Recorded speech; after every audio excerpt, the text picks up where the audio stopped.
Hello students. So let us continue with first chapter, and the name of chapter is analysis of strain. Analysis of strain. So first question is, what are rigid displacement? Characterize them analytically. पहले तो बताना कि rigid displacement होती क्या है, फिर उसके बोल रहा है कि इसको कैरेक्टराइज करो। तो देखिए रिजिड डिस्प्लेसमेंट क्या होती है। Rigid body is an ideal body such that distance between every pair of points remains invariant under the action of force। बोलने का मतलब आपने कोई रिजिड बॉडी ली और उसके ऊपर that body has infinite number of points. बोलता है कि किन्हीं दो पॉइंट्स, कोई भी दो पॉइंट, कोई भी पेयर उठाएं आप, दो पॉइंट्स का कोई भी पेयर उठाएं, इनके बीच का डिस्टेंस निकालें, तो बोल रहा है कि उनके डिस्टेंस को कोई फर्क नहीं पड़ेगा। Distance between every pair of points remains invariant under the action of force. मतलब जब आपने फोर्स नहीं लगाई तो पॉइंट्स के बीच का डिस्टेंस निकाल लें, फिर उसके आपने फोर्स लगाई, फोर्स लगाने के बाद फिर उन पॉइंट्स के बीच का डिस्टेंस निकालें, तो डिस्टेंस में कोई फर्क नहीं पड़ेगा। That distance is remains as it is. So इस तरह की जो डिस्प्लेसमेंट होगी that is called rigid displacement. तो possible displacement of rigid body consists of translation and rotation. तो ये जो डिस्प्लेसमेंट होती हैं रिजिड बॉडी में, जो भी डिस्प्लेसमेंट्स होंगी, it is consist of two component, one is translation and other is rotation. ठीक है जी। उसके बाद इसको बोल रहा है कि एनालिटिकली इसको करेक्टराइज करो ज़रा। Analytic characterization of these displacements. अब इसको ध्यान से अंडरस्टैंड करना आपने, जो मैं बोलने जा रहा हूँ यहाँ पे, इसको अच्छे से आपने समझ लेना ताकि फिर आपको आगे दिक्कत ना रहे कोई भी। Consider a body to occupies region R. ये एक बॉडी ली मैंने, जिसको नाम दे दी मैंने टॉ। इसने जो रीजन ऑक्यूपाई किया say that is equal to R in undeformed state. Undeformed मतलब आपने इसके ऊपर कोई फोर्स नहीं लगाई है। With respect to coordinate axis O X I, ये ले ली मैंने O X one X two and X three. Let coordinate of any point P in undeformed state be P having coordinate x1 x2 x3। इस body के ऊपर मैंने point ले लिया P having coordinate xi means x1 x2 x3।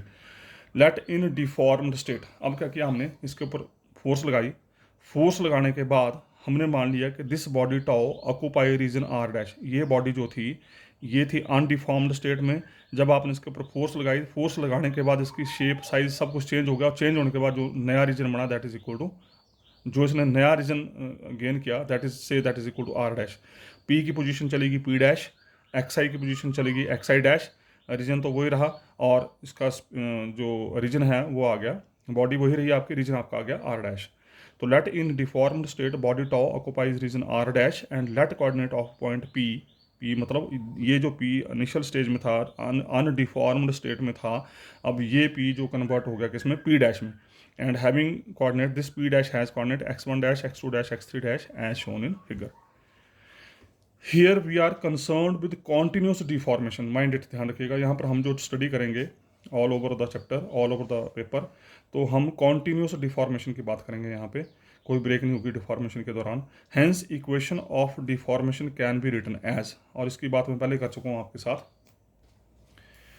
Hence equation of deformation can be written as, equation of deformation कैसे लिखेंगे हम, xi dash is equal to xi dash is function of xi। तो ये हम basics में काफ़ी detail में इनकी बातें कर चुके हैं। तो एक तो यहाँ पर ये जो डिफॉर्मेशन होगी वो कॉन्टिन्यूस डिफॉर्मेशन होगी, और इक्वेशन ऑफ डिफॉर्मेशन को हम लिखेंगे एक्स आई डैश। तो एक्स आई डैश का मतलब कुछ नहीं है कि अनडिफॉर्म्ड स्टेट से जब डिफॉर्म्ड स्टेट में गए, अनडिफॉर्म्ड स्टेट में वेरिएबल थे एक्स आई, डिफॉर्म्ड स्टेट में वेरिएबल बन गए एक्स आई डैश। तो जो डिफॉर्म्ड स्टेट के वेरिएबल होंगे they are function of undeformed state variables, मतलब X I dash is function of X I. This is important here. That is xi dash is equal to xi dash of x1 x2 x3। This is number one। Let equation number one has single valued inverse transformation. ये आ गई आपकी deformed state. अब deformed state से जब आपने वापस जाना है, मतलब जब यहाँ पर ये जो नंबर बनाई, ये कौन सी स्थिति थी, एक्स आई से आप एक्स आई डैश में आए, तो इसका मतलब X I dash is function of X I. अगर वापस आपने अनडिफॉर्म्ड स्टेट में जाना है तो उसका मतलब X I is function of X I dash. तो उस केस में ट्रांसफॉर्मेशन क्या बन जाएगी, X I is equal to X I of X I dash. तो उस केस में X one X two X three are functions of X one dash X two dash and X three dash. That is X I is equal to X I of X one dash X two dash x three dash. Basically concept क्या है इसका, आप एक रबड़ की ball लें, मैं बोल रहा हूँ आपने प्रैक्टिकल खुद करके देख लेना है। आप रबड़ की बॉल लें, हाथ में पकड़ा उसको, अब हाथ में जब पकड़ा आपको उसने, जब आपने उस बॉल को हाथ में पकड़ा तो वो बॉल है आपकी अनडिफॉर्म्ड स्टेट में, आपने उसके ऊपर कोई फोर्स नहीं अप्लाई किया, ठीक है। आपकी उंगलियां उस बॉल के साथ लगी हुई हैं, और जो जो उंगली आपकी बॉल के साथ लगी हुई है say they are the points PQRST and so on. मैं उन फिंगर्स की बात कर रहा हूँ जो बॉल को टच कर रही हैं इनिशियल स्टेज के ऊपर। तो इनिशियल स्टेज के ऊपर ये जो फिंगर्स टच कर रही हैं say these fingers are treated as points, say capital P, capital Q, capital R and so on. ये हाथ में जब आपने बॉल पकड़ी तो आपकी 4-5 फिंगर ही उस बॉल को टच कर रही हैं, तो इस तरह से उसके ऊपर 5 पॉइंट है, otherwise that ball has infinite number of points, ठीक है जी। तो इनिशियल स्टेज में क्या हुआ कि आपने बॉल को हाथ में लिया और आपकी फिंगर जो हैं they are treated as a points. तो उन तमाम पॉइंट्स में से हम क्या करेंगे, हम सिर्फ एक पॉइंट के ऊपर एक्सपेरिमेंट करेंगे, मतलब एक फिंगर के ऊपर आप एक्सपेरिमेंट करेंगे और उस एक्सपेरिमेंट को फिर आगे हम एक्सटेंड कर देंगे फॉर अदर पॉइंट्स। ये पहली बात। दूसरी बात, जब आपने उस बॉल को बॉल के ऊपर प्रेशर लगाना शुरू किया, मतलब उंगलियों से उसको दबाना शुरू किया, जब उंगलियों से उसको दबाएंगे तो आप दो चीज़ें देखेंगे। एक तो देखेंगे आप कि जिस बॉल के जिस पोर्शन के ऊपर उंगली फिंगर आपकी लगी होगी वो अंदर की तरफ दबता जाएगा पॉइंट को, मतलब इसका मतलब जो इनिशियल स्टेज के ऊपर आपकी फिंगर्स थी, आफ्टर फोर्स लगाने के बाद उन फिंगर्स ने अपनी पोजीशन चेंज कर ली, ठीक है जी। तो जैसे मैं बात कर रहा हूँ, हम एक पॉइंट की बात करें तो एक पॉइंट पहले P था इनिशियल स्टेज पे, फिर जब आपने उसके ऊपर फोर्स लगाई तो वो P जो है वो P' की तरफ चला गया। जब आपने फोर्स लगाई तो ऑटोमेटिकली वहाँ पर डिफॉर्मेशन हुई तो पॉइंट P ने पोजीशन चेंज कर लिया आपने। उसी तरीके से दूसरी फिंगर भी पोजीशन चेंज करेगी, तीसरी फिंगर भी पोजीशन चेंज करेगी एंड सो ऑन, ठीक है। और उन फिंगर्स के बीच का जो पोर्शन होगा, जो बीच का पोर्शन होगा उसके ऊपर कोई फर्क नहीं पड़ेगा, वो पोजीशन वो उस पोर्शन की जो स्थिति होगी, वो पोजीशन जो होगी वो एज इट इज़ रहेगी। ये आपने सोचना, मैं जो बोल रहा हूँ। तो यहाँ पर करेंगे क्या हम, बेसिकली कंसेप्ट क्या है कि नंबर एक, आपने बॉल को हाथ में लिया इनिशियल स्टेज पे, उसके ऊपर आपने फिंगर्स लगा दी, that is your initial stage, जब आपने कोई फोर्स नहीं लगाई है। दूसरी स्टेज, आपने उस बॉल को पिचकाना शुरू किया, उसके ऊपर फोर्स लगाना शुरू की, और आप मान लीजिए आपने 1 सेंटीमीटर तक उसको फोर्स लगा दी, फिर उसके बाद उसको होल्ड किया, होल्ड करने के बाद फिर हम उस स्टेट को और जो इनिशियल स्टेज है उन दोनों को स्टडी करेंगे, ठीक है। और उसके बाद क्या करेंगे, उसको फिर काउंटर करने के लिए दोबारा फिर बॉल को उसको आपने फोर्स लगाना शुरू किया, फिर जब फोर्स लगाएंगे तो आपकी थर्ड पोजीशन आ जाएगी, थर्ड पोजीशन में बॉल फिर अंदर को पिचकेगी, फिर हम उस थर्ड पोजीशन को सेकंड वाली पोजीशन के साथ कंपेयर करेंगे, मतलब सॉल्व करेंगे, कैलकुलेट करेंगे, और सेकंड वाली को इनिशियल स्टेज के साथ कंपेयर करके चेक करेंगे, और फाइनली देखेंगे कि हमारे पास क्या रिजल्ट बनता है, ठीक है जी। तो ये बेसिकली एक्सपेरिमेंट है हमारा। तो यहाँ पर ये नंबर 2 आ गया, the transformation from R to R'। अभी तो सिर्फ हम इनिशियल स्टेज से फर्स्ट स्टेज में आए हैं, इनिशियल स्टेज से फर्स्ट स्टेज में आए हैं। ये आपकी इनिशियल स्टेज है, ये आपकी फर्स्ट स्टेज है। इस स्टेज के बाद फिर आपने इसके ऊपर फोर्स लगाया, जब फोर्स लगाएंगे तो एक और स्टेज बनेगी जिसको बोलेंगे कि that region is occupied, so called R', ठीक है। और the transformation from R to R' is 1-1, it is very important. 1-1 मतलब आपका पहले आपकी फिंगर यहाँ थी, यहाँ से यहाँ पहुँची, यहाँ से यहाँ पहुँची, उसी तरीके से दूसरी फिंगर यहाँ थी, मैं फिर रिपीट कर देता हूँ, आपके इनिशियल स्टेज के ऊपर ये है, ठीक है। जब आपने इसको फोर्स लगाई तो आपकी स्टेज ये बनेगी, इसका मतलब इनिशियल स्टेज के ऊपर फिंगर आपकी, एक फिंगर आपकी यहाँ थी, वो यहाँ से यहाँ पहुँच गई, ठीक है। दूसरी फिंगर यहाँ थी, यहाँ से यहाँ पहुँच गई, तीसरी फिंगर यहाँ थी, यहाँ से यहाँ पहुँच गई, दिस इज कॉल्ड 1-1। ये यहाँ इसके अनुसार आपको ये पॉइंट मिल रहा है, इसके अनुसार आपको ये पॉइंट मिल रहा है, इसके अनुसार आपको ये पॉइंट मिल रहा है। ऐसा नहीं हो रहा कि ये पॉइंट, ये जो पॉइंट है ये भी पॉइंट यही दे रहा है और ये बड़ा पॉइंट भी इसी की वजह से आ रहा है। नो, 1-1 का मतलब है कि इस पॉइंट के अनुसार ये पॉइंट मिलेगा, दूसरे पॉइंट के अनुसार दूसरा मिलेगा, तीसरे के अनुसार तीसरा मिलेगा। तो दिस इज कॉल्ड 1-1 कॉरेस्पॉन्डेंस। तो बोलने का मतलब ये हुआ कि जब आप ये ट्रांसफॉर्मेशन अप्लाई करेंगे R टू R', तो इट इज ऑलवेज 1-1, या लीनियर भी बोलते हैं, 1-1 बोल रहे हो या लीनियर बोल रहे हो की बात है। The transformation defined by equation number 1, ये जो ऊपर नजर आ रही है, दिस रिप्रेजेंट्स प्योर डिफॉर्मेशन। याद करिए इसको जरा, जब आप इनिशियल से फर्स्ट स्टेज में आए या इनिशियल से फाइनल स्टेज में गए तो वो जो डिफॉर्मेशन होगी उसको बोलेंगे हम pure deformation and rigid body motion, ठीक है जी। ये जो फर्स्ट ट्रांसफॉर्मेशन है, this represents pure deformation and rigid body motion, that is, इसका मतलब a part of transformation defined by equation number 1 represents rigid body motion as a whole important and remaining कौन सा बोला मैंने, जो तो फिंगर्स के द्वारा प्रेस हुआ एक पोर्शन वो, और एक पोर्शन वो जो फिंगर्स के अलावा था, तो वो जो फिंगर्स के अलावा वाला पोर्शन था, that remaining part representing rigid body motion leaves unchange the length of every vector. तो वहाँ पर उस जो फिंगर्स के अलावा पोर्शन बचा उस रिजिड बॉडी का, उसके ऊपर आपके पॉइंट्स के बीच में कोई भी फर्क नहीं पड़ा, पॉइंट्स के बीच के डिस्टेंस के बीच में कोई फर्क नहीं पड़ेगा, लेंथ वो उन पॉइंट्स के बीच की लेंथ वो एज इट इज स्टैंड करेगी, joining 2 points on the rigid body. तो this is all about your rigid displacement and इसकी एनालिसिस। उसके बाद अब इसके बेस पे next article number 2, this is very important article और अक्सर पेपर में आता रहता है ये। दिस इज वो कॉल्ड एफाइन ट्रांसफॉर्मेशन।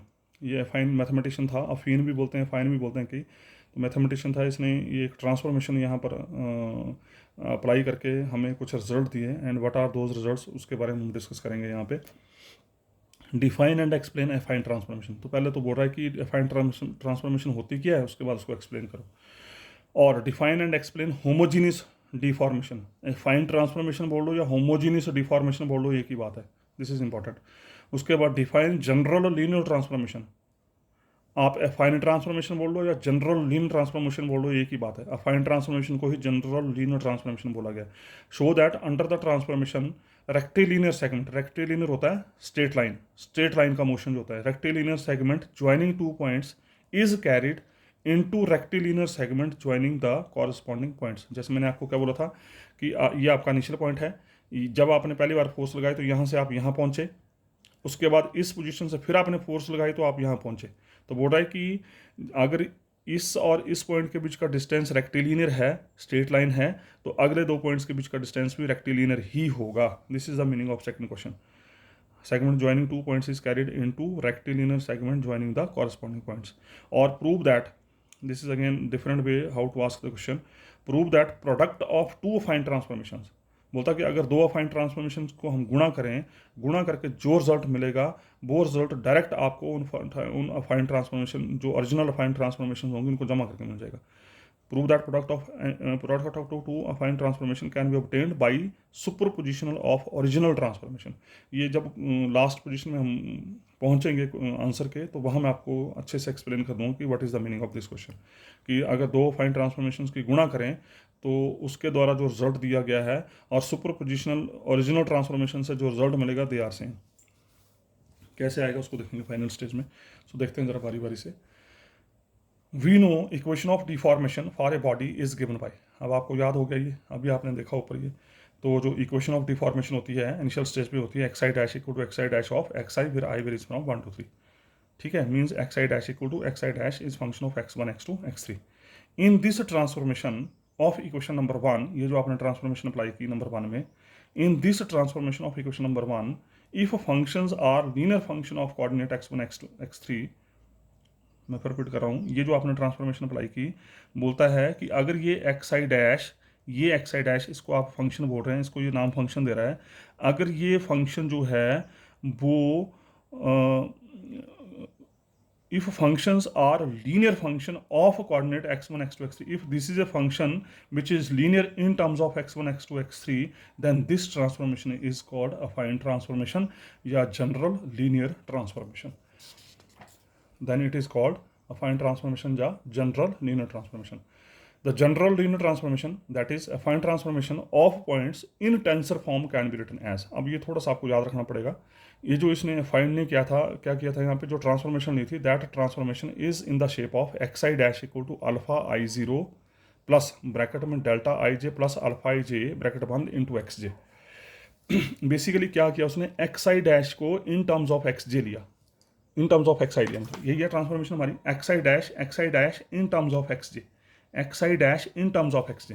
ये बीच में हमने कांस्टेंट इंट्रोड्यूस कर दिए, ये भी कांस्टेंट है, ये भी कांस्टेंट है, ये कनेक्टेड डेल्टा तो आपको पता है, ये भी कांस्टेंट है। तो ये कांस्टेंट, ये कांस्टेंट, ये कांस्टेंट, और सबसे बड़ी बात यहाँ पर this constant is always non zero. This is very important है, it is always non zero, because if this is zero तो आपका वजूद ही खत्म हो जाएगा यहाँ पे। तो अगर जीरो हो जाए तो जीरो इंटू एक्स जे खत्म हो जाए, तो एक्स आई डैश ट्रांसफॉर्मेशन खत्म हो जाएगी। तो that's why this delta I J plus alpha I J it is always non, this some is always non zero. इसका ध्यान रखना आपने। जो हमने क्या किया है एक्स आई डैश को इन टर्म्स ऑफ एक्स जे ले लिया. So this is the basically fine transformation and with the help of this transformation अब हम देखेंगे कि क्या क्या रिजल्ट बनते हैं. And this is number 2. इस ट्रांसफॉर्मेशन को आपने याद करना है. ये कौन सी ट्रांसफॉर्मेशन आई? इनिशियल से फाइनल स्टेज, मतलब अनडिफॉर्म्ड स्टेट से डिफॉर्म्ड स्टेट की तरफ, where alpha I J are constant. ये अल्फा आई जे भी कॉन्स्टेंट है, अल्फा आई जीरो भी कॉन्स्टेंट है, और डेल्टा आई जे आपका करना का डेल्टा है. अब बिकॉज आई की वेरिएशन 1 2 3, जे की variation 1 2 3, Y 1 2 3, because we are supposing 3 dimensional space, so that's Y I and J varies from 1 2 3. तो यहाँ से अब हम क्या करेंगे, बारी बारी से निकाल लेंगे. यहाँ से x1 डैश आई की वैल्यू 1 दे दी, आई की वैल्यू 1 दी, आई की वैल्यू 1 फिक्स कर दी, यहाँ पे आई की वैल्यू 1 फिक्स कर दी, आई की वैल्यू 1 फिक्स कर दी, और आई की वैल्यू 1 फिक्स करने के बाद जे की वैल्यू 1 2 3 दे दी. अब ये चीज़ें हम काफ़ी बार स्टडी कर चुके हैं, पीछे मैं कई बार बता चुका हूँ कि जब भी आप इन टेंसर को मूव करते हैं तो एक को फिक्स करते हैं, दूसरे को वेरी करते हैं, और साथ में बीच में प्लस आता है. तो बेसिकली इन टेंसर्स का मतलब होता है जैसे जैसे इन टेंसर को वैल्यू देते जाते हैं आप नंबर्स को ऐड करते जाते हैं, टर्म्स को ऐड करते जाते हैं. तो आई की वैल्यू 1 फिक्स कर दी, यहाँ पे आई की वैल्यू 1 फिक्स करके जे की वैल्यू 1 2 3 दे दी. आई की वैल्यू 1 फिक्स की तो बन गया अल्फा 1 0, यहाँ बनेगा डेल्टा 1 जे प्लस अल्फा 1 जे एक्स जे. फिर जे की वैल्यू 1 2 3 दो, जे की वैल्यू 1 दी तो क्या बनेगा, जे की वैल्यू 1 दी तो क्या बनेगा, यहाँ बन जाएगा डेल्टा 1 1 प्लस अल्फा 1 1, तो डेल्टा 1 1 1 होता है, बन गया 1 प्लस अल्फा 1 1 x1. फिर जे की वैल्यू 2 दी, जे की वैल्यू 2 देंगे तो क्या बनेगा, डेल्टा 1 2 0 होता है, यहाँ बनेगा अल्फा 1 2, आई फिक्स है 1 ध्यान रखना, अल्फा 1 2 x2. फिर जे की वैल्यू 3 दी, यहाँ बनेगा delta 1 3, that is again 0, alpha 1 3 x3. Simple. उसी तरीके से x2 निकालना, तो x2 के लिए क्या करेंगे आप, आई की वैल्यू 2 फिक्स कर दो, नंबर 2 में आई की वैल्यू 2 फिक्स कर दो, आई की वैल्यू 2 फिक्स करके जे की वैल्यू 1 2 3 दे दो. जे की वैल्यू 1 देंगे तो डेल्टा 2 1 0 हो जाएगा, तो अल्फा 2 1 ही बचेगा. जे की वैल्यू 2 देंगे तो यहाँ पर डेल्टा 2 2 बन जाएगा, तो ये 1 आ गया, 1 plus alpha 2 2 x2 plus same. उसी तरीके से x3 डैश आई की वैल्यू 3 फिक्स करी और जे की वैल्यू 1 2 3 दे दी, आपके पास तीसरा रिजल्ट आ जाएगा. सो ये जो 3 रिजल्ट हैं, ये जो 3 रिजल्ट इतने बड़े हैं, इनको हम टेंसर फॉर्म में नंबर 2 की हेल्प से निकाल सकते हैं. तो इन तीनों का जो टेंसर फॉर्म है that is number 2. Since it is require that inverse of equation number 2 exist, ये भी आप देख चुके हैं, क्योंकि ये जो नंबर 2 ट्रांसफॉर्मेशन अप्लाई की है, ये ट्रांसफॉर्मेशन है अनडिफॉर्म्ड स्टेट से डिफॉर्म्ड स्टेट की तरफ, मतलब X I dash to X I dash, और इनवर्स में क्या हो जाएगा, एक्स आई डैश से एक्स आई. तो therefore we can solve equation number 2 for x1 x2 x3 as functions of x1 dash x2 dash x3 dash, which is only possible if delta ij plus alpha ij mod equal to 0, जो मैं पहले बात कर चुका हूँ कि this sum is always equal to non-zero. Now inverse transformation of number 2 is given by, inverse transformation क्या हो जाएगी, इसकी जगह आ जाएगा एक्स आई, ये आ गया, अल्फा की जगह मैंने ले लिया बीटा, डेल्टा की जगह तो डेल्टा रहेगा, अल्फा की जगह ले ली मैंने बीटा, और एक्स जे की जगह आ गया एक्स जे डैश. यहाँ पर हम डैश टू ये जा रहे हैं, यहाँ पर विदाउट डैश टू डैश जा रहे हैं, तो this is your inverse transformation. इसको नंबर 3 कर दिया. Since equation number 2 and equation number 3 are linear, very important here, they are linear. Linear का मतलब जिसकी डिग्री थ्रू आउट 1 है. डिग्री किसकी, वेरिएबल की degree. These are constants, constant की कोई डिग्री नहीं होती है, जो वेरिएबल होता है उनकी डिग्री थ्रू आउट सेम होनी चाहिए और 1 होनी चाहिए. अगर डिग्री वेरिएबल की थ्रू आउट 1 है तो उसको बोलते हैं linear. So affine transformation carried plane to plane, and it is again important. Basically क्या है कि जब भी हम ट्रांसफॉर्मेशन की बात करते हैं, ट्रांसफॉर्मेशन हमेशा एक प्लेन से दूसरे प्लेन में होती है. जब भी आपने एक प्लेन से दूसरे प्लेन में जाना है तो उस केस में हम हमेशा ट्रांसफॉर्मेशन अप्लाई करते हैं, ये ध्यान रखना खास यहाँ पे. अब अगर आपको ये डायग्राम समझ आ रही है, यहाँ नीचे बनाई हुई है, मैं इसको थोड़ा मैं बड़ी डायग्राम बना के आपको एक्सप्लेन करता हूँ. इस क्वेश्चन को आगे चलने से पहले मैं थोड़ा सा एक्सप्लेनेशन देता हूँ. बेसिकली चीज़ क्या है यहाँ पे, ये देखिए ज़रा, इसको ध्यान से देखना आपने ज़रा.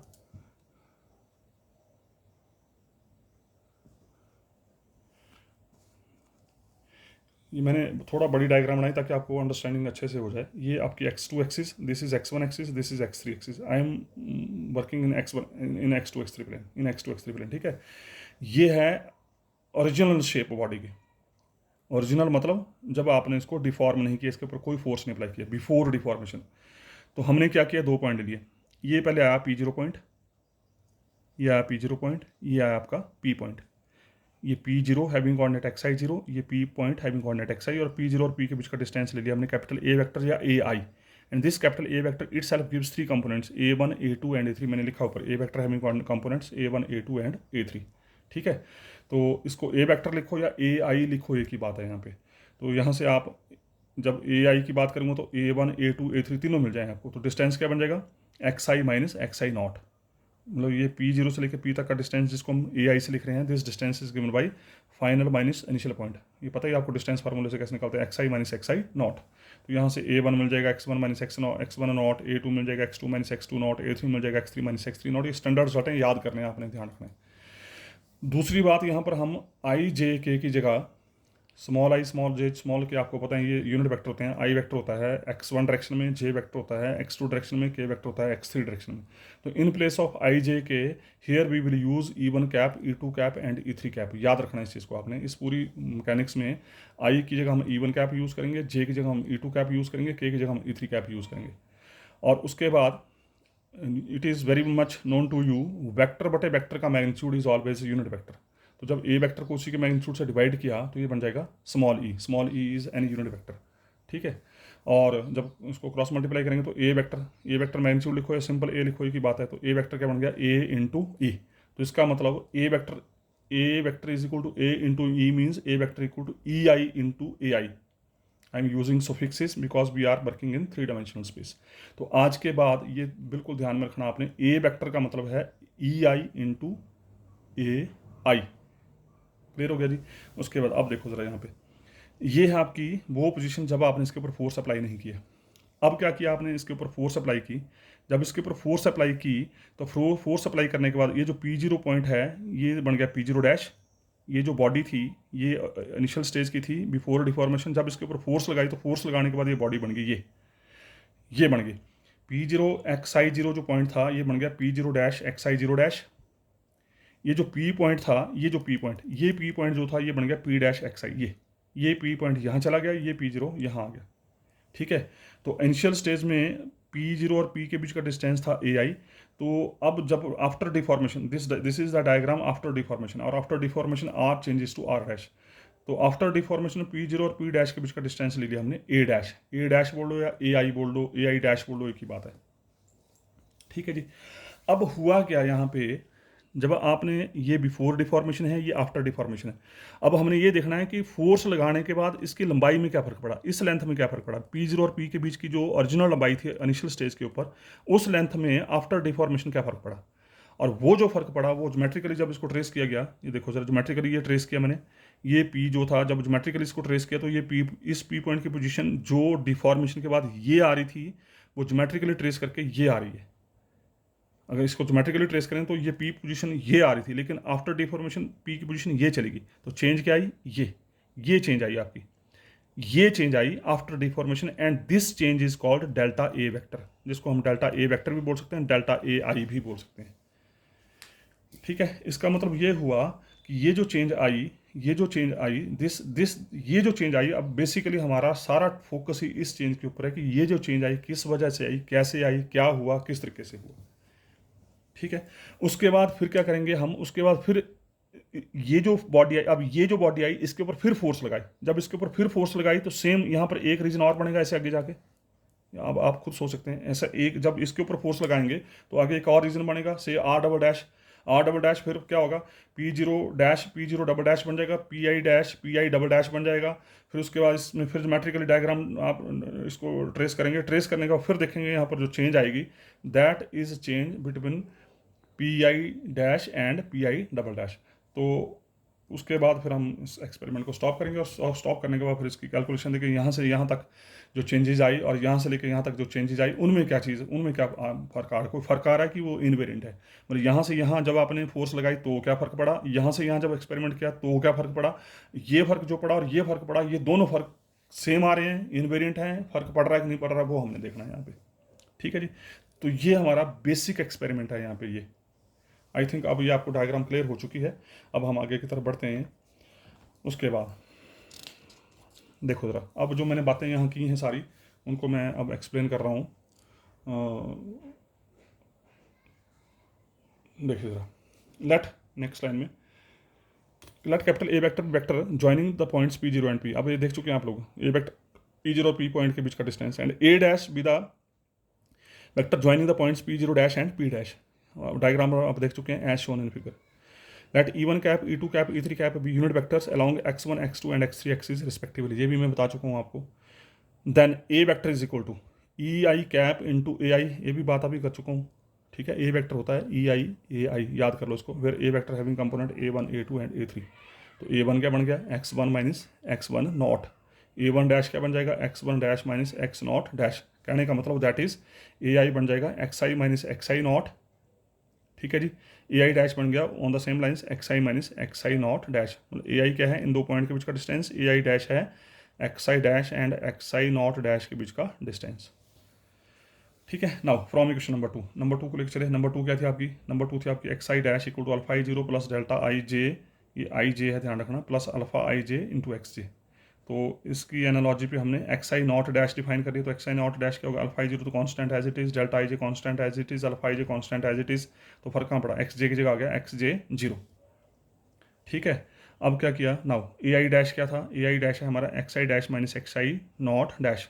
मतलब इसमें से इसको घटा दिया, इसमें से इसको घटा दिया, जब घटाएंगे तो ये कैंसिल हो जाएगा। तो ये आ गया delta I J plus alpha I J, दोनों में common X J minus X J not. Simple calculation, mathematical calculation और कुछ नहीं। उसके अलग अलग कर दिया मल्टीप्लाई करके, this into this plus this into this. अब यहाँ क्या किया, डेल्टा की प्रॉपर्टी यूज़ कर ली हमने, कोर्नेकर डेल्टा की प्रॉपर्टी यूज़ कर ली यहाँ पे। As J is equal to I, जैसे जे की वैल्यू आई होगी बन जाएगा डेल्टा आई आई हो गया 1, तो यहाँ जे की जगह आ गया आई और बाकी सारे जीरो। तो X I minus X I not plus alpha I J X J minus X J not as it is. And X I minus X I not is nothing but this is A I. अभी देखा आपने ऊपर, ये this is A I, this distance is A I. Alpha I J as it is, X J minus X J dash क्या बन जाएगा, अगर X I minus X I not है ए आई, तो x J minus X J not बन जाएगा ए जे, ठीक है। सेम एनालॉजी पे तो ए आई को उठा के चले के आ जाएगा, तो A I dash minus A I dash minus A I, ये आया वो डेल्टा ए आई। कि इनिशियल स्टेज पे जो लेंथ थी वो ए थी, सॉरी इनिशियल स्टेज पे जो लेंथ थी वो थी ए आई थी। कौन सी लेंथ थी ये, पी जीरो और पी के बीच का डिस्टेंस। और फाइनल स्टेज में आफ्टर डिफॉर्मेशन जो लेंथ आई वो आई ए आई डैश। तो दोनों लेंथ में जो डिफरेंस आया वो डिफरेंस आया, ये आया वो डेल्टा आई, जो मैंने आपको डायग्राम में बताया था, ठीक है। जो मैं आपको डायग्राम में बता रहा था यहाँ पे, डायग्राम में ये वाला डिस्टेंस, ये जो चेंज आई, ये चेंज हुआ, that is your delta A I. And this delta A I is nothing but this is equal to alpha I J into A J. और इसको करना है आपने याद। तो इसका मतलब ये हुआ कि आफ्टर डिफॉर्मेशन करने के बाद जो चेंज आई लेंथ में, मतलब जो आपका पी जीरो और पी के बीच का डिस्टेंस था, वो डिस्टेंस में जो चेंज आई वो चेंज आई ये। एंड इसको नंबर कर दिया मैंने 4, कोई दिक्कत नहीं है, वेरी सिंपल। उसके बाद here delta A I is deformation of A I, clear हो गया। ये आगे डिफॉर्मेशन ऑफ, ये आई वो डिफॉर्मेशन कि जब आपने उसके ऊपर फोर्स लगाई ए आई के ऊपर जब आपने फोर्स लगाई, तो फोर्स लगाने के बाद जो चेंज आई वो ये I. Equation number 4 shows that two vectors say A I and B आई, जिस तरीके से हम ए आई के ऊपर काम कर रहे थे उसी तरीके से एक और वेक्टर ले लिए B I on the same analogy, whose components are equal. बोलता अगर इन दोनों वेक्टर के कंपोनेंट्स इक्वल होंगे, transforms into two vectors A I dash and B I dash. अभी देखा आपने ए आई किस में चेंज हुआ, ए आई डैश में, तो बी आई किस में चेंज हो जाएगा, बी आई डैश में। तो बोलता है कि अगर ए आई और बी आई के कंपोनेंट अगर इक्वल हैं और इसके ऊपर जब आप डिफॉर्मेशन अप्लाई करेंगे, तो अप्लाई करने के बाद this becomes A I dash, this becomes B I dash. तो ए आई डैश और बी आई डैश के कंपोनेंट भी वही सेम होंगे, whose components are equal, transforms into two vectors A I dash and B I dash whose components are again equal. Component में कोई फर्क नहीं पड़ेगा, ठीक है जी। उसके बाद अब ये सारी इसने एनालॉजी डिस्कस किया, जो अभी नंबर 4 से क्या क्या हुआ। दूसरी बात कर रहा है, also two parallel vectors transform, अगर वेक्टर पैरेलल हैं आपस में, अगर उनको ट्रांसफॉर्म कर रहे हैं into two parallel vectors, also two parallel vector transformed into two parallel vector. अगर दो वेक्टर पैरेलल हैं तो वो भी पैरेलल वेक्टर में ही ट्रांसफॉर्म होंगे, में फर्क नहीं पड़ेगा उसको कोई। Hence two equal and similarity rectilinear polygons, उसी एनालॉजी पे आप रेक्टिलिनियर मतलब straight line, hence two equal and similarly rectilinear polygons located in different parts of region are will be transformed into two equal and similarity oriented polygons in transformed region R dash। तो ultimately और वो बोलने का मतलब इसका ये हुआ कि अगर एक displacement P0 to P displacement, अगर इसके ऊपर जब फोर्स लगा रहे हैं तो इसमें जो डिस्प्लेसमेंट में चेंज आ रही है, तो ऑन द सेम लाइंस अगर वेक्टर पैरेलल होंगे तो वो भी पैरेलल वेक्टर में ट्रांसफर होंगे। और अगर रेक्टिलिनियर पॉलीगन्स होंगे, अगर रेक्टिलिनियर पॉलीगन्स के ऊपर आप फोर्स अप्लाई करते हैं तो वो भी रेक्टिलिनियर पॉलीगन्स में ही चेंज होंगे। ऐसा नहीं होगा कि जैसे आपने यहाँ पर P0 to P line segment के ऊपर डिफॉर्मेशन अप्लाई की तो वो लाइन सेगमेंट चेंज होके कर्व बन गई, नो, वो लाइन सेगमेंट ही रहेगी। हाँ, लंबाई में उसमें फर्क पड़ जाएगा। तो उसी तरीके से बोला कि अगर दो पैरेलल वेक्टर होंगे तो आफ्टर डिफॉर्मेशन वो पैरेलल वेक्टर ही रहेंगे पर लंबाई में फर्क पड़ेगा। उसी तरीके से अगर रेक्टिलिनियर पॉलीगॉन्स लेंगे तो रेक्टिलिनियर पॉलीगन भी रेक्टिलिनियर पॉलीगन ही बनेंगे, फिर फर्क कहाँ पड़ेगा, उनकी लेंथ में फर्क पड़ेगा, वो बाकी सेम वही चीज़ रहेगी। Hence, different parts of body experience the same deformation independent of the position of the parts of the body. ठीक है, and due to this region deformation characterized by question number 2 is called homogeneous deformation. इसकी वजह से हम इस affine transformation को हम homogeneous deformation कहते हैं। उसके बाद इतना क्लियर हो गया। अब यहाँ से हमने क्या किया, हमने एक्सपेरिमेंट परफॉर्म किया इनिशियल से फर्स्ट स्टेज। अब हम जाएंगे फर्स्ट से सेकंड स्टेज। इनिशियल स्टेज थी आपकी without dash, first stage I आपकी विद डैश। अब फर्स्ट से जब सेकंड स्टेज में जाएंगे तो हम लेंगे डबल डैश, नोटेशन सिंपल। तो लिखा consider transformation equation number two फिर से ली हमने, and let variable X I dash, जो नंबर 2 ट्रांसफॉर्मेशन थी X I dash is subject to another affine transformation, उसके ऊपर फिर ट्रांसफॉर्मेशन अप्लाई की एक्स के डबल डैश। ये बात क्लियर होगी आपको। पहले आप इनिशियल स्टेज में थे विदाउट डैश, उस इनिशियल स्टेज से फर्स्ट स्टेज आया एक्स आई डैश, फिर एक्स आई डैश से फिर आप एक और ट्रांसफॉर्मेशन अप्लाई की एक्स के डबल डैश। तो एक्स के डबल डैश क्या होगी, अल्फा की जगह ले लिया मैंने गामा आई की जगह आ गया के। तो यहाँ आई था, जो नंबर 2 ट्रांसफॉर्मेशन थी यहाँ पर आई था, यहाँ एक डैश था, तो x K double dash alpha की जगह ले लिया गामा डेल्टा के I as it is, alpha की जगह आ गया gamma K I x I dash. वहाँ तो था एक्स आई, तो यहाँ पर आ गया डबल डैश से डैश। वहाँ था विदाउट डैश टू डैश, फिर डबल डैश टू डैश। उसके बाद इसको सॉल्व किया, गामा के जीरो डेल्टा के आई इंटू एक्स आई, फिर gamma K I into x I dash. यहाँ डेल्टा की प्रॉपर्टी यूज़ कर ली, जैसे आई की वैल्यू के होगी तो डेल्टा के बारना हो जाएगा, यहाँ बन जाएगा एक्स के dash, gamma K I x I dash. ठीक है जी। तो अब सेम एनालॉजी यहाँ क्या किया था, पिछली स्टेट में क्या किया था हमने, ये चेंज आई थी ए डैश, यहाँ पर हम ले रहे हैं ए के, वहाँ चेंज आई थी ए डैश, मतलब ए आई डैश या ए जे डैश लिया था, यहाँ पर ए के डैश ले ली, that A K dash is transformed into A K double dash. ठीक है, वहाँ पर फर्स्ट स्टेज थी डैश में, तो आप चले गए सेकेंड स्टेज में ए के डबल डैश। देन ए के डबल डैश क्या बन जाएगा, ऑन द सेम एनालॉजी क्या बन जाएगा, x K double dash minus X K zero double dash, और एक्स के डबल डैश आपका ये है, ये रख दिया मैंने, minus X K zero double dash क्या बन जाएगा, gamma K zero as it is, यहाँ पर आ जाएगा x K zero dash, gamma K I as it is, यहाँ बन जाएगा एक्स आई जीरो डैश। उसके बाद गामा के जीरो कैंसिल हो गया, जो बाकी बच रहा है ये टर्म इकट्ठी कर दी, और ये टर्म इकट्ठी कर दी, गामा के आई कॉमन लेके, and this is nothing but this is your A K dash. ठीक है जी, इसका डिफरेंस ए के डैश, और ये बन गया आपका A I dash, X I dash minus X I zero dash बन गया ए I dash. A K dash को इस साइड लेके आ गए, तो ये अगेन बन गया आपका delta A K double dash, मतलब फर्स्ट पोजीशन से सेकंड पोजीशन में आप जाइए, फर्स्ट से सेकंड पोजीशन में जो चेंज आई वेक्टर में that is equal to delta A K dash equal to gamma K I A I dash. तो अगर आप इसको एनालिसिस करें नंबर 4 और नंबर 6 को, नंबर 4 क्या था, नंबर 4 था आपका delta A I equal to alpha I J A J, बस कांस्टेंट का फर्क पड़ेगा, बस delta A I is equal to alpha I J A J, मतलब ये जो चेंज आई this is because of this vector. तो यहाँ पर क्या हो रहा है, यहाँ पर भी सेम उसी लेंथ में चेंज आ रही है बिकॉज ऑफ दिस। यहाँ पर फर्क क्या पड़ा, सिर्फ ये वहाँ अल्फा आई जे था, यहाँ पर गामा के आई गया, कॉन्स्टेंट चेंज हुआ, बाकी इसमें कोई फर्क नहीं पड़ा। ठीक है, तो फ्रॉम 4 एंड 6, अब नंबर 4 और नंबर 6 से वी फाइंड दैट, क्या हमने फाइंड आउट किया, प्रोडक्ट ऑफ 2 सक्सेसिव अफाइन ट्रांसफॉर्मेशंस। कौन सी सक्सेसिव अफाइन ट्रांसफॉर्मेशन, नंबर 5 और नंबर 2, ये नंबर 5 ट्रांसफॉर्मेशन है और नंबर 2 आप पहले देख चुके हैं, given by number 2 and 5 is equal to single transformation obtained by substituting the values of X I dash in terms of X J from number 2 in number 5।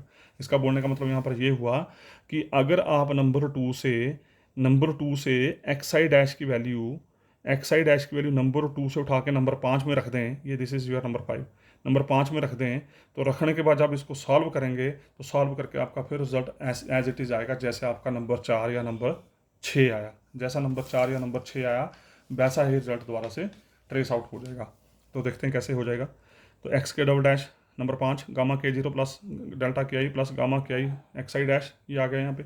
ठीक है, उसका एक्स आई डैश की value रख दी हमने यहाँ पे, x I dash की value रख दी यहाँ पे, और वैल्यू रखने के बाद open the brackets, open all the brackets, सारी ब्रैकेटें खोल दी। जब सारी ब्रैकेटें खोल दी तो गामा के जीरो, यहाँ पर डेल्टा की प्रॉपर्टी यूज़ कर ली, जैसे ही आई की वैल्यू के होगी, जैसे ही आई की वैल्यू के होगी ये बन जाएगा 1, यहाँ आएगा अल्फा के जीरो, ये आ गया। यहाँ पर डेल्टा के आई फिर यूज़ कर लिया हमने, यहाँ पर डेल्टा के फिर के जैसे आई की वैल्यू के होगी तो ये बन जाएगा एक्स के, ये आ गया यहाँ पे। यहाँ पर भी डेल्टा की वैल्यू यूज़ कर ली, जैसे ही आई की वैल्यू के होगी तो अल्फा के जे एक्स जे बन गया। सेम यहाँ पर गामा के आई, यहाँ नहीं, यहाँ gamma K I alpha I zero as it is, यहाँ gamma K I x I, ये आ गया। यहाँ अब गामा और अल्फा दोनों गुणा में नजर आ रहे हैं, ध्यान रखिए जरा, because these are the constant values which are very very small, these are constant values which are very very small। और आपको पता होना चाहिए दो स्मॉल क्वांटिटीज़ को अगर मल्टीप्लाई करें तो वो और स्मॉल हो जाती है। So this is very small, so it is negligible. तो इफ़ इट इज़ नेग्लिजिबल तो इसको हमने छोड़ दिया। If coefficient alpha I J and gamma K आई, वो जो मैं बात कर रहा था अभी वो लिखा है, are so small then these product can be neglected as compare to linear terms therefore B है। तो जो बाकी बचा हुआ हमने ये लिख दिया यहाँ पे, और लिखने के बाद जो कांस्टेंट टर्म उनको क्लब कर दो, गामा के जीरो, यहाँ से क्या आ गया, यहाँ से ये अल्फा के जीरो इकट्ठा कर दिया, यहाँ से एक्स के को लिखा, इस एक्स के को, इस ये तीनों टर्मों को इकट्ठा कर दिया अब हमने। इन तीनों टर्मों में यहाँ पर यहाँ एक्स के है, यहाँ एक्स जे है, यहाँ एक्स आई है, ध्यान रखना, यहाँ एक्स के है, यहाँ पर एक्स जे है, यहाँ पर एक्स आई है। तो इस आई को तो मैंने चेंज कर दिया जे से, इस आई को तो मैंने चेंज कर दिया जे से, we can change because I भी वेरीज फ्रॉम 1 to 3, जे भी वेरीज फ्रॉम 1 to 3। तो इस आई को मैंने चेंज कर दिया जे से, तो ये बन जाएगा गामा के जे एक्स जे, ये alpha K J X J as it is. यहाँ इस एक्स के को लिखा मैंने एक्स जे डेल्टा के जे, एक्स जे डेल्टा के जे, इस दोनों को सॉल्व करेंगे तो एक्स के बनेगा आपका वापस से। ठीक है जी, जैसे डेल्टा की प्रॉपर्टी यूज़ करेंगे आप, जे की वैल्यू के लेंगे तो ये बन जाएगा एक्स के, ये बन जाएगा आपका। तो इन तीनों को क्लब करके ये आ गया। तो फ़र्क क्या पड़ा देखो ज़रा, ये बना आपका नंबर 7। फ़र्क क्या पड़ा, नंबर 4 और नंबर 6 में यहाँ पर एक ही कांस्टेंट था, यहाँ पर दो कांस्टेंट का सम था, नंबर 2, नंबर 4 और नंबर 6 में। लेकिन यहाँ पर क्या हो गया, यहाँ पर दो कांस्टेंट आगे समों में फ़र्क कोई नहीं पड़ा है, फ़र्क कोई नहीं पड़ा, ट्रांसफॉर्मेशन वैसी बन गई आपकी सेम, बस ये कांस्टेंट वेरी कर रहे हैं, बाकी आपकी ट्रांसफॉर्मेशन को में कोई फर्क नहीं आ रहा है। This x K double dash is in terms of X J, number 7। तो इसका मतलब क्या हुआ, इसका मतलब क्या हुआ, जब एक्स आई डैश को आपने यहाँ रखा था, यहाँ रखा, एक्स आई डैश की वैल्यू नंबर 2 से नंबर 5 में रखी, तो ये गुणा हो रही है यहाँ पे, it is product of 2 transformation, ये एक ट्रांसफॉर्मेशन है, इस ट्रांसफॉर्मेशन में हमने नंबर 2 ट्रांसफॉर्मेशन डाल दी, गुणा कर दी दोनों को, तो वही लिख रहे हैं, hence product of 2 successive affine transformation 2 and 5 carries points, कौन से points, x1 x2 x3 at 0, 2 points x1 0 double dash, x2 0 double dash, x3 0 double dash. ये बात क्लियर होगी आपको ये, कि जब आपने दोनों ट्रांसफॉर्मेशंस को मल्टीप्लाई किया तो हमारी इनिशियल स्टेज के ऊपर जो कोऑर्डिनेट थे x1 0, x2 0, x3 0, they goes to x1 0 double dash, x2 0 double dash, x3 0 double dash. Coordinate वही रहे, सिर्फ उन्होंने पोजीशन चेंज की, ये आपकी इनिशियल पोजीशन थी और डबल डैश वाली आपकी सेकंड पोजीशन आ गई, that is P X I zero changes to P X I zero double dash, where X K zero double dash is, X K zero double dash क्या बन जाएगा, gamma K zero plus alpha K zero on the same analogy, delta K J as it is, alpha K J as it is, gamma K J as it is, X J zero आ जाएगा यहाँ पे। Here the vector A vector having component A K, आपको पता है इसके 3 component हैं ए के, वेयर ए के इज इक्वल टू एक्स के minus X K not is transformed into A K double dash, ए के कहाँ चला गया, अब ए के डबल डैश में चला गया, फिर A K double dash equal to X K double dash minus X K not double dash. तो यहाँ पर एक्स के डबल डैश की वैल्यू पुट कर दी, X K double dash number 7 में, नंबर 7 से ये एक्स के डबल डैश, ये X K double dash gamma K zero plus alpha K zero, हाँ नंबर 7 क्या किया हमने, एक्स के डबल डैश, ये एक्स के डबल डैश है, ये X K zero double dash, इन दोनों को घटा दिया। जब इन दोनों को घटाया तो यहाँ पर क्या हुआ, ये टर्म और ये टर्म खत्म होगी, ये और ये खत्म होगी यहाँ पे, ठीक है, और बचा क्या हमारे पास, डेल्टा के जे, अल्फा के जे, गामा के जे सेम, ये दोनों में कॉमन आ गया, अंदर बचा एक्स जी माइनस एक्स जी जीरो, ये आ गया। तो उसका अलग अलग कर दिया, डेल्टा के जे टाइम ये टर्म और अल्फा के जे प्लस गामा के जे टाइम ये टर्म, ठीक है जी। उसके बाद यहाँ पर फिर जे की वैल्यू के यूज़ करी, जैसे जे की वैल्यू के यूज़ की तो एक्स के माइनस एक्स के नॉट, और ये alpha K J plus gamma K J, X J minus X J not किसके बराबर था, ए जे के बराबर था, तो ये बन गया ए के, alpha K J plus gamma K J A जे, ठीक है, ए के कोई साइड लेके के चले गए तो ये आ गया, तो डेल्टा ए के आ गया alpha K J plus gamma K J A J, ये आ गया नंबर 8। फिर डेल्टा ए के is a K double dash minus A K. Hence from 4, 6 and 8, 4, 6 and 8, number 4 में क्या था, नंबर 4 में था डेल्टा ए जे, नंबर 4 में था, सॉरी नंबर 4 में था delta A I is equal to, यहाँ था alpha I J A J, और नंबर 6 में था यहाँ पर delta A K dash equal to, यहाँ पर था gamma K I A I dash, और नंबर 8 में देखो डेल्टा ए के दोनों का सम आ गया। इसका मतलब ये हुआ कि बजाय प्रोडक्ट के, ये जो हमने नंबर 8 इक्वेशन निकाली, ये निकाली हमने दो अफाइन ट्रांसफॉर्मेशन को गुणा करके। जब दो अफाइन ट्रांसफॉर्मेशन को गुणा किया था, गुणा करके इसको सॉल्व किया, सॉल्व करके हम नंबर 8 तक पहुंचे, ये नंबर 8 तक पहुंचे। तो यहाँ पर ये बोलता है कि बजाय प्रोडक्ट के, अगर आप इसका बगैर प्रोडक्ट किए डायरेक्ट नंबर 8 निकालना चाहते हैं तो वो डायरेक्ट निकल सकता है। कहाँ से, नंबर 4 और नंबर 6 को आपस में जमा करके। ये देखो लिखा, from 4, 5, 4, 6 and 8 we find that if product alpha I J gamma I J are neglected. आपने देखा होगा यहाँ पर हमने नेग्लेक्ट किया था प्रोडक्ट, ये जब आपने प्रोडक्ट किया था तो यहाँ पर आपने इस प्रोडक्ट को नेग्लेक्ट किया था। बोलता कि by substituting the value from equation number 2 in equation number 5, जैसे सब्सटीट्यूट की तो ये प्रोडक्ट बन गया, और इस प्रोडक्ट में जब आप इसको नेग्लेक्ट करेंगे तो नेग्लेक्ट करके आपके पास ये नंबर 8 आ गया। पर यहाँ पर ये बोल रहा है कि इतना जद्दोजहद करने के बजाय अगर हम be find that if product alpha I J gamma I J are neglected then coefficient in transformation equation number 8 can be obtained by adding corresponding coefficient in 4 and 6।